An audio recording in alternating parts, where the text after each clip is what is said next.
북한이 결국 정찰 위성을 발사했습니다. 네. 지난 2016년 2월 7일 이후 7년 만에 발사인데요.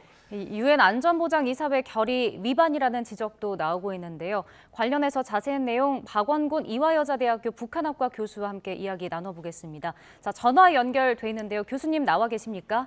네, 안녕하세요. 네, 반갑습니다. 북한이 결국 우주 발사체를 발사했습니다. 어떻게 지금 상황 파악하고 계십니까? 예, 지금 속보가 떴는데 우리 군에서도 일단 확인을 했고요. 합참에서도 북이 남쪽 방향으로 우주 발사체를 발사한 것이다라고 얘기를 하고 있습니다.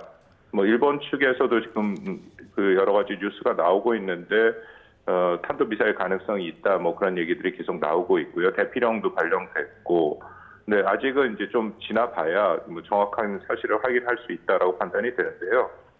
북한이 군사 정찰 위성이라고 불리는 것을 쐈을 가능성은 높다라고 판단이 됩니다. 왜냐하면 북한이 이미 그 공개를 한 것처럼 31일 공시, 그러니까 오늘 새벽부터 6월 11일 공시까지 자신들이 발사를 하겠다라고 일본에도 알렸고, 그리고 그 국제 해사기구 IMF에도 이제 통보를 했거든요.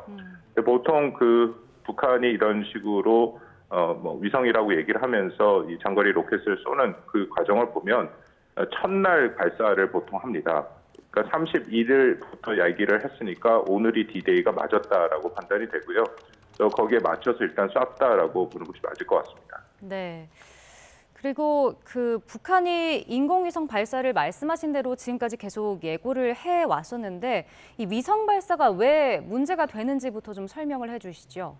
예, 위성 발사 같은 경우에는 북한은 2006년에 그 1차 핵실험을 했었죠. 그리고 유엔 안보리에서 북한 핵실험을 규탄하면서 통과된 결의안이 북한이 핵을 개발하고 있기 때문에 탄도미사일 기술을 사용한 모든 발사체는 불법으로 규정을 했습니다. 그렇기 때문에 북한이 오늘 쏜 것으로 보이는 이 모든 미사일들, 이 장거리 로켓은 탄도미사일 기술을 활용하고 있기 때문에 유엔 결의 위반이라는 것은 사실상 국제법적 그 의미와 그 있는 것이기 때문에 그것을 위반했다라고 볼 수 있는 것이죠. 네, 북한이 지난달에 군사정찰 위성 1호기를 완성을 했다, 이렇게 발표를 한 바가 있는데 이번에 발표한 그 우주 발사체로 지금 알려지고 있는데요. 정찰 위성이라고 보이나요? 어떻게 파악하십니까? 뭐 저는 북한이 일단 정찰 위성을 쏘려고 했다라고 판단한 것이 맞다고 판단이 됩니다. 예. 왜냐하면 뭐 일부에서는 이것이 북한이 장거리 로켓, 예를 들어 ICBM 대륙간 탄도미사일을 개발하기 위한 것이 아니냐라는 얘기도 있는데 북한이 이미 작년부터 시작해서 ICBM은 노골적으로 쏘고 있습니다. 그리고 ICBM의 기술적인 필요성을 놓고 보면은 물론 이번에 쏜 그 로켓도 일정 부분 서로 병합되는 부분이 있습니다만 북한이 현재 개발하고 있는 ICBM 같은 경우에는 고체 연료, 지난번에 보여준 화성 18형 그것을 중점적으로 개발하고 있거든요.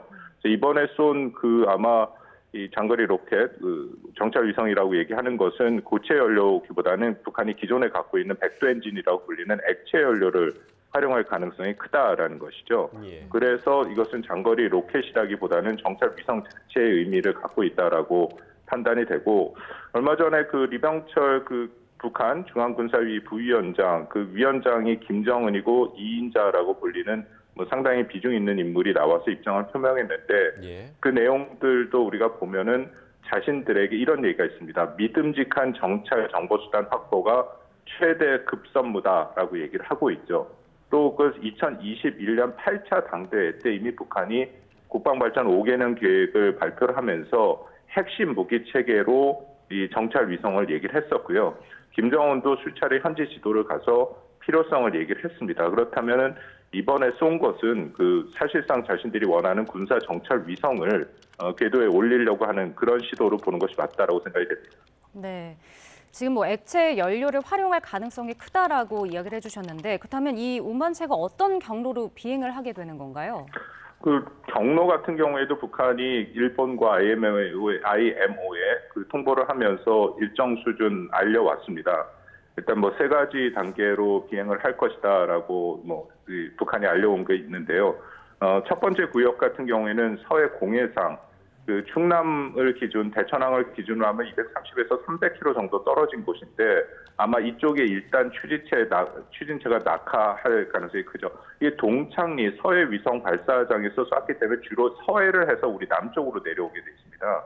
그러니까 두 번째 낙하 구역 같은 경우에는 제주 해군기지에서 한 300km 정도 떨어진 서남의 공해상으로 북한이 설정을 한 것이고요.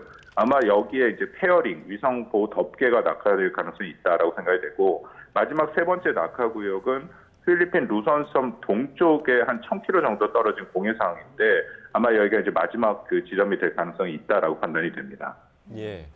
이번에 이제 북한이 국제해사기구 IMO에 먼저 통보를 했고 이 통보가 지금 7년 만으로 알려지고 있습니다. 북한이 그 가운데서도 뭐 여러 미사일 발사가 있었지만 이번에 또 유독 IMO에 통보를 한 이유는 좀 어디에 있을까요? 그러니까 이번에는 IMO에 통보를 했는데요. 그 위성 발사 계획을 IMO에 직접 알릴 의무는 사실은 없습니다. 예. 왜냐하면 일본에는 알릴 의무가 있죠. 그래서 일본에 먼저 알린 거고, 그 방금 말씀드린 이 경로를 따라가다 보면은 이 경로에 1차적으로 그 해당되는 국가가 일본이거든요.